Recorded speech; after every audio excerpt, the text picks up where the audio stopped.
Hey, welcome back.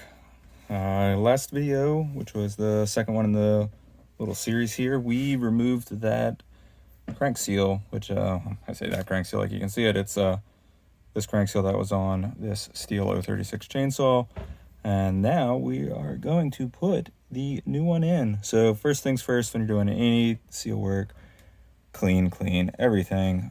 You don't want any little bit of metal or burr or anything that could, at best case, mess up the elastomer, and worst case, scratch the metal surface, at which case you're pretty much just wasting your time working on this. Oh man, that sucker is dirty.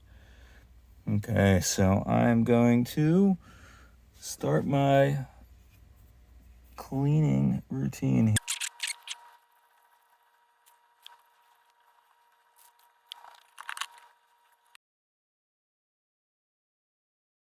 All right, let's get this new seal installed in the saw here. A little bit of a tongue twister. There's the new seal, double lip seal with a spring inside of there. Double lip because it has to hold both pressure and vacuum, being a two-stroke. I am just going to put a little bit of oil on the inside here on the rubber. I'm just going to leave the outside dry. Some people put sealant on there. I'm not sure if the manual calls for it or not, but I'm just going to leave the outside dry. So you saw everything got cleaned up in there real good. Didn't see any scratches or burrs. For a driver tool, my choice of driver here is going to be a 14 millimeter deep well socket, Stanley brand. It fits right over there and was the tightest I could get that would drive on the outside of the seal. The 15 was just too big. So let's get some oil on this seal and get it installed. Just using some just regular 30 weight oil here.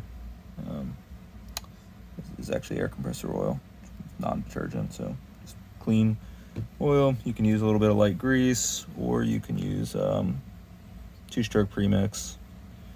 Pretty much anything that's going to be a good lubricant and not attack the rubber. Alrighty, just carefully work that over the key.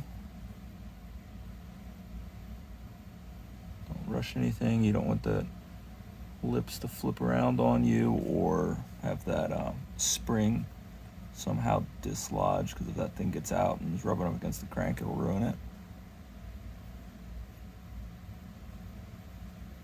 So I'm getting it squared up and pressed down as tight as I can by hand here.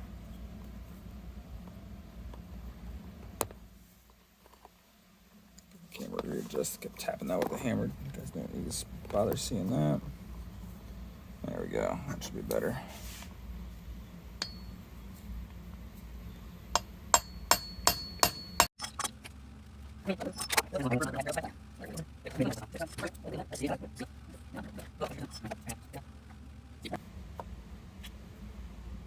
Oh, 62. I guess that's jammed it down between the rubber and seal. All right.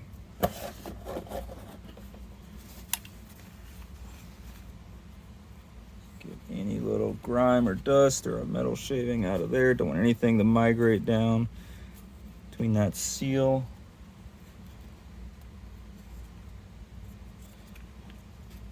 Alrighty. So now we can have an instant test. Okay, so that new seal is installed and everything's still plumbed up. Didn't even disconnect the tube for the Mighty Vac here for running the pressure and vacuum test. So nice thing of this test, we can instantly check if we have that seal properly installed.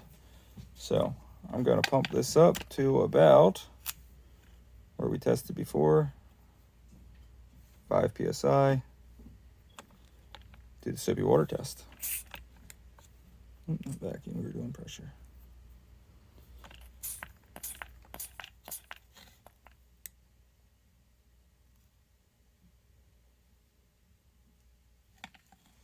that right there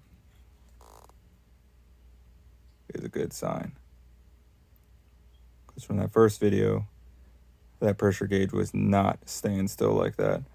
So we can put the soapy water on there just for fun. Why not? We got everything opened.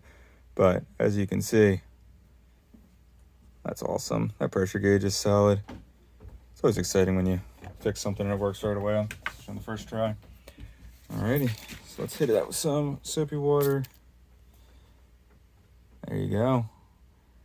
As fun as the bubbles were last time, let's be happy that they're gone. That means that new seal was installed successfully.